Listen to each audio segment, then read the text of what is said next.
सभी ग्रामवासियों से निवेदन है कि इस दीपावली पर आप चीन का कोई भी सामान ना खरीदें। आप सभी जानते हैं हमारे देश का कोई शत्रु है तो वो चाइना है, चीन है। दिन पे दिन हमारे भारत की भूमि पर कब्जा कर रहा चीन आज हमें चुनौती दे रहा है। इसीलिए आप सभी ग्रामवासियों से निवेदन है कि आप इस दीपावली पर चीन का कोई भी सामान ना खरीदें। आप सब जानते हैं कि चीन का सबसे बड़ा बाजार हिंदुस्तान में है।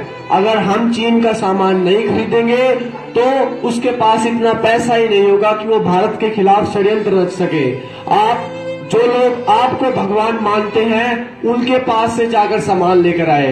आप उन लोगों से सामान ले जो लोग फुटपाथ पर बैठे हुए आपको यानी ग्राहक को भगवान मानते हैं। उन गरीबों के पास जाएं दीपावली पर, जो गरीब दीपावली पर भी अपने बेटे को, अपने संतानों को भरपेट खाना नहीं खिला पाता है। इसीलिए हम बड़ा पनवाड़ा गांव के विद्यार्थी 11वीं 12वीं के कक्षा के छात्र इस बात को समझ चुके हैं कि चाइना का सामान खरीदना हमारे देश के लिए बड़ा ही घातक सिद्ध हो चुका है। खुद समझकर हम आप सभी को ये बात बताने आए हैं कि आप इस दीपावली पर चाइना का कोई भी सामान ना खरीदें। आप एक बार हमारे कहने से उस गरीब की आंखों में झांक कर देखें जो फुटपाथ पर बैठा बस यही देखता रहता है कि मेरे दिए कब बिकेंगे और कब मेरे पास पैसे आए ताकि मैं अपने बच्चों को खाना खिला सकूं।